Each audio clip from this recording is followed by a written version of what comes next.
All right, so welcome back to the deep dive. Sometimes you kind of get lost in all the tech news, with all the specs and jargon and everything. It can be overwhelming, that's for sure. Yeah, so that's kind of what we do here. We try to be your, your life raft, I guess you could say. I like that analogy. So today we're tackling the big question. Can AMD really, dethrone Nvidia? Can they really become the top dog in the world of GPUs? Yeah, the GPU king, right? Yeah. It's a question a lot of people are asking. And you guys have given us a ton of stuff to go through for this one. I mean, we've got articles, research reports, even some investor analysis. It's a mountain of info. It is. It's a real battle for the ages, this one. And we want to go beyond just comparing chips, Right. We want to really understand the empires that these companies have built, the strategies they're using, and even the personalities behind them. Yeah, I mean, it's almost like two gladiators entering the arena, right? Oh, I like that. In one corner, you've got Nvidia, the champ, the one who's been on top for, forever. Decades, yeah. They practically invented high-performance graphics, right? Pretty much. And they've been leading the pack ever since. But in the other corner, you've got AMD charging in, with their new Ryzen CPUs and Radeon GPUs ready to take them on. Yeah, it's not just a comeback story. It's a strategic assault. Right. A few years back, everyone was writing AMD off. Then Lisa Su takes over, and they just laser focus on high-performance computing. Suddenly, they're not just competitive, they're leading in some areas. And that's what makes this whole thing so interesting to me, right? Absolutely. Because you've got NVIDIA with their legacy, with their CUDA platform that's become like the industry standard. Right. It's like they built the Coliseum, and everyone's used to playing by their rules. Exactly. But then you look at what AMD's doing, and it's like they're finding these clever ways to kind of work around that. Yeah, they're being very strategic. One of the reports you sent, actually from JP Morgan, they highlighted this. They said, even though NVIDIA's CUDA is really entrenched, AMD is not trying to replace it head on. Interesting. They're focusing on specific areas where they can really excel, like AI inference. Oh. They even acquired this company called Silo AI to boost their expertise in that area. So it's less of a head-on collision and more like a strategic flanking maneuver. Exactly. One of the articles you sent even quoted an AI developer who actually switched from NVIDIA to AMD for a specific project. Oh, wow. And he said, for this type of inference workload, AMD was just flat out faster and more cost-effective. So, cracks are starting to appear in that NVIDIA-only mindset. I think so, yeah. It's becoming more of a multipolar world. Okay, so strategically, things are definitely heating up, but let's talk hardware for a minute. The chips themselves. Right, let's get down to the nitty-gritty. NVIDIA has always been about pushing those visual boundaries. Right? Absolutely. Obsessed with making things look as real as possible. Yeah. Their RTX series with ray tracing and DLSS, it's like they're trying to make games look like, real life. And they've been very successful with that, especially at the high end. Their latest architecture, Ada Lovelace, it's a beast. Yeah. Dedicated cores for ray tracing, AI processing, the whole 9 yards. They've even got this new technology called shader execution reordering that makes their GPUs even more efficient. Okay, so that all sounds super impressive, but AMD's not just sitting around, right? They've got their RDNA 2 architecture with its Infinity Cache.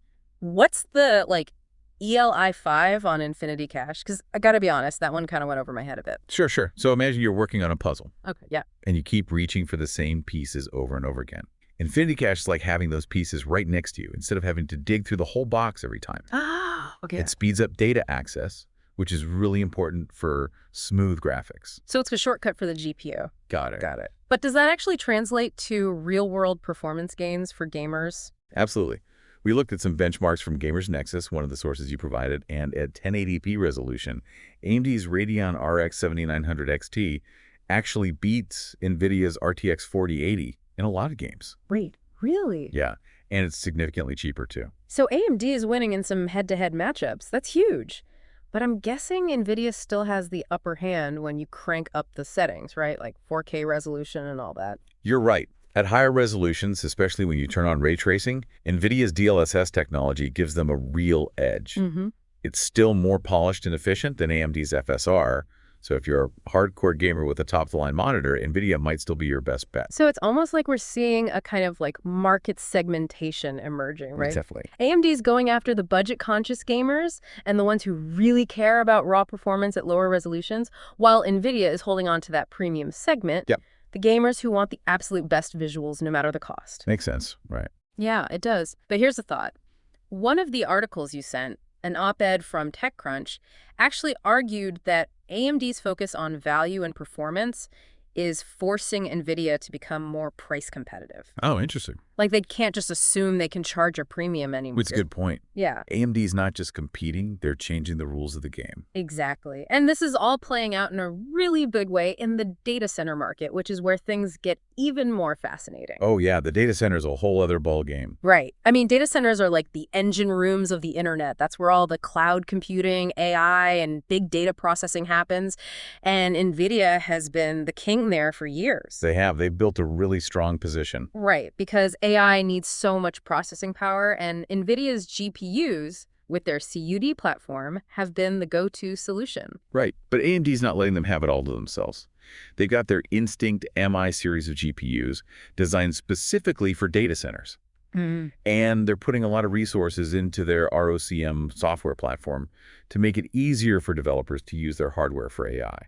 So are they going head-to-head with Nvidia in the data center, or are they taking a different approach? A little bit of both, actually. In high-performance computing, like for scientific research, they're definitely going head-to-head. Okay. In fact, the Frontier supercomputer at Oak Ridge National Lab, one of the most powerful computers in the world, uses AMD CPUs and GPUs. Wow, so they're actually beating Nvidia in some of the most demanding computing environments. They are, yeah. But when it comes to AI training, where you need massive amounts of data to train algorithms, NVIDIA is still the dominant force. Their H100 GPUs are just incredibly powerful, and their CUDA platform is so deeply embedded in the AI development world. So it's a mixed bag. AMD's making some serious progress, but NVIDIA's got a stronghold in some key areas. But here's the thing. All this talk about chips and data centers, it's cool and all, but it also feels a bit abstract. I know what you mean. Like, how does this rivalry actually impact the real world? That's a great question. Think about it this way. Every time you use a voice assistant, every time you see a targeted ad online, every time you watch a movie with incredible special effects, those are all powered by the kind of high-performance computing that AMD and NVIDIA are fighting over. So they're not just fighting for market share, they're fighting for a piece of our digital future. Exactly. And this fight is happening on a global stage, with geopolitics adding a whole other layer of complexity. Okay, now things are getting really interesting. Welcome back to the deep dive. We've been, exploring this whole world of AMD and NVIDIA, this rivalry. Yeah. And now I think it's time to sort of zoom out a little bit. Okay. And talk about some of the global forces that are shaping this competition. Yeah, because it's not just happening in Silicon Valley anymore, right? We're talking international relations, supply chains, like the whole 9 yards. Exactly. You see, both the U.S. and China, they're both trying to become more self-sufficient when it comes to chip production. Right. It's a strategic move, especially with the tensions, between those two superpowers. Yeah, it's like everyone's realizing how crucial these chips are. Absolutely. And remember how we were talking about both AMD and NVIDIA? They both rely on TSMC in Taiwan for their manufacturing. Right. That seems like it could be a real vulnerability, right? It is, definitely. Okay. One of the reports you shared, actually, was from the Center for Strategic and International Studies. They're a think tank. And they call Taiwan a choke point in the global tech supply chain. A choke point, wow. Yeah, if something were to happen there, like a natural disaster or, even military conflict, the whole industry could basically grind to a halt. That's a little unsettling, to be honest. Yeah, it's a bit of a scary thought. So are AMD and NVIDIA doing anything to kind of mitigate that risk? They are. They're both trying to diversify their manufacturing. AMD's been working with global foundries in the U.S., and they've even hinted at exploring options in Europe, maybe setting up some production there. NVIDIA, on the other hand, they have much deeper ties with TSMC. Right. And they seem a little more hesitant to kind of move away from that relationship. So they're taking different approaches. AMD's kind of spreading their bets, while NVIDIA is sticking with their tried and true partner. Yeah, it's kind of like a don't fix what ain't broke approach. Yeah, I guess so. But that just adds another layer of, intrigue to this whole rivalry, doesn't it? It does. Yeah. And it's not just about manufacturing either. Right. There are also export controls to think about. Right. The U.S. has restricted the sale of certain high-end chips to China. which could definitely have an impact on both companies' growth strategies. It's like this rivalry is playing out on multiple battlefields at once. It's You've got the technological innovation, the competition for market share, and now you've got this whole geopolitical layer on top of it. Yeah, it's a lot to keep track of. It's enough to make your head spin.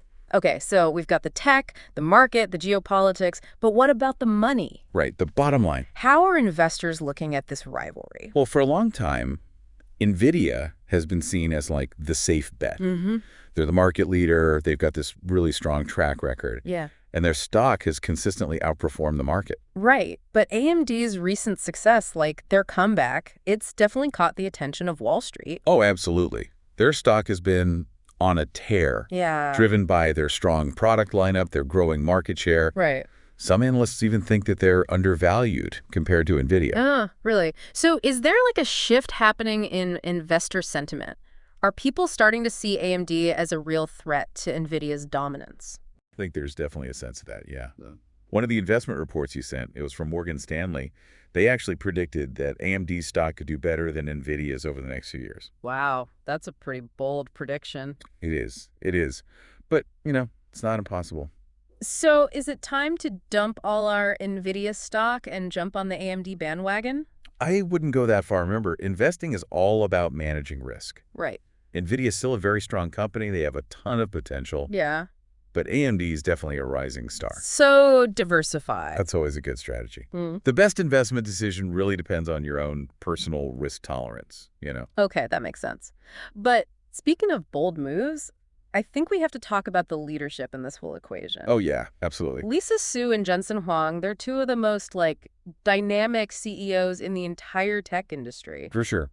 They're both rock stars. Yeah. So how have their leadership styles kind of shaped this rivalry? Well, Lisa Su, with her focus on engineering and making smart acquisitions, she's really the one who orchestrated AMD's comeback. Yeah, she seems incredibly sharp. She is. She's known for being very detail-oriented, and she's great at motivating her team. Yeah. And then you have Jensen Huang, who's been at the helm of Nvidia for, forever. Decades. Yeah. How has he managed to stay on top for so long? Right, that's the question. Well, he's a visionary. He's not afraid to take risks. He saw the potential of AI and data centers very early on, and he's been very aggressive in going after those opportunities. He's also just a master communicator. He's really good at explaining NVIDIA's vision, getting people excited about it. Yeah, I guess that's important too, right? Oh, absolutely. Yeah. So you have these two very different leaders with very different strengths, and it's almost like a clash of styles as much as it is a clash of technologies. Yeah, that's a good way to put it. Okay, so we've covered a lot of ground here. We have. The tech, the market, the geopolitics, the investors, the leaders. It's a lot. It is.